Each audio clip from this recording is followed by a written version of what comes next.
hea 住返工去旅行，同大家嚟到深圳飯樓飲茶。今日咧嚟到佳寧拿廣場就去食飯樓啊！呢個門口咧開咗間新嘅喜茶，開到凌晨4點喎。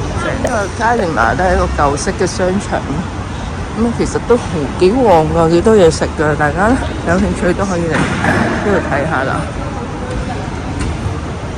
咁我哋上電梯啦，上到嚟呢度咧就係、右邊咧就係佳寧拿潮州菜，左邊呢度咧就係飯樓啦，一盅2件。之前嚟就好多人排隊嘅，今日我哋好有人做啦，幾型。去咗入嚟呢度係錢莊啦，飯樓，咁啊有好多打卡位咁啊，俾大家睇下。有。好啦，咁啊呢度個裝修都幾靚，幾有特色喎。咁我哋攞咗位先。咁而家朝頭早10點鐘啦，都好多人嚟食喎。呢度咧個廚房係開放式嘅，咁你可以睇到佢咧整嘢食啦，即時整嘢食呢個關西名廚。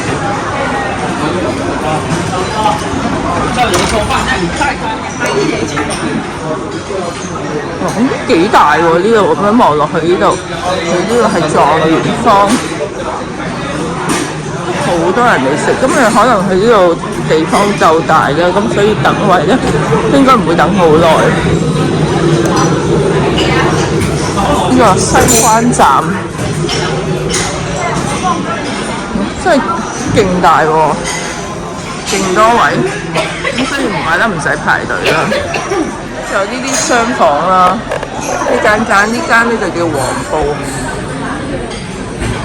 咁人多就可以坐呢啲房。好啦，咁咧佢個餐墊都幾靚，佢又教你飲茶6部曲啦，跟住古飯樓古今都有講。咁我哋咧落單就係掃 QR code 啦，微信掃 QR code 買嘢食啦。好，咁我哋睇下有咩食先。咁啊，首先要揀人數，睇下有咩嘢食啊嘛，大家。價錢就唔係話好平，係啦嗱，咁之前幫我哋沖茶，沖完茶咧就揾個咁樣嘅托嚟托住啲茶。咁我哋坐卡位97，咁佢每一張台都有一個茶壺咁樣喺度沖茶，咁啊保證水滾茶靚喎，個平仔粥。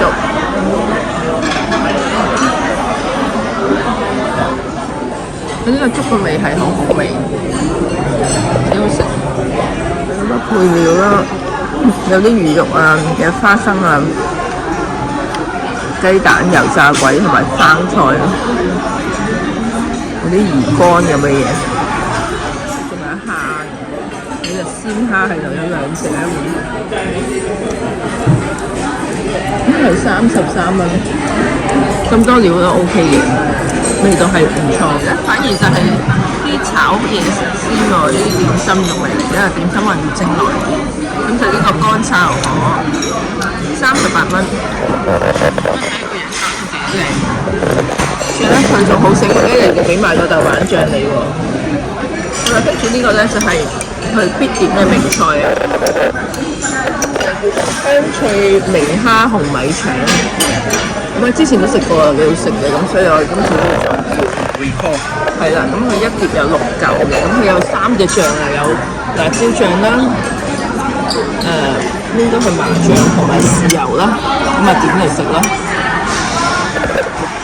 試一嚿先，睇下咪真係咁有水準先。點啲豉油，點啲麻醬。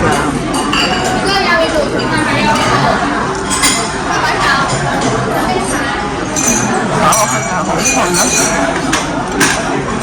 好味。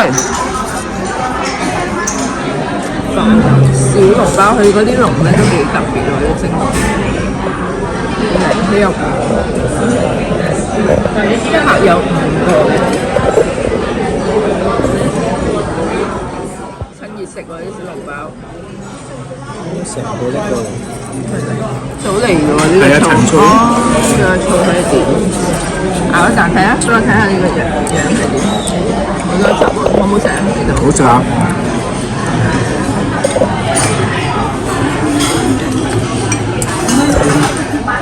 個醋係有啲蒜頭辣椒咁樣。好，試下。但係好多汁嘅，好味道。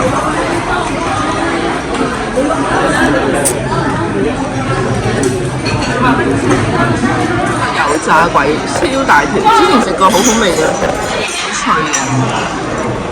埋個叉燒包，我哋叫嘢就齊啦。我哋叫咗2、4、6樣嘢。呢個叉燒包9蚊一個，可以逐個嗌。咁嗌咗2個，佢係包汁，吊口包汁叉燒包。呢係必點喎呢個，佢啲味好幾多味，同埋個包係好鬆軟，但係餡係唔多咯，餡係唔係好多嘅啫，但係個包嘅質地好食啊！就嗌咗6樣嘢食啦，咁啊 total 184，咁跟住咧就咁去微信支付或者支付寶俾都可以噶啦。而家係11點20幾分啦，咁啊已經排晒隊啦，所以早啲嚟飲就着數啲啦。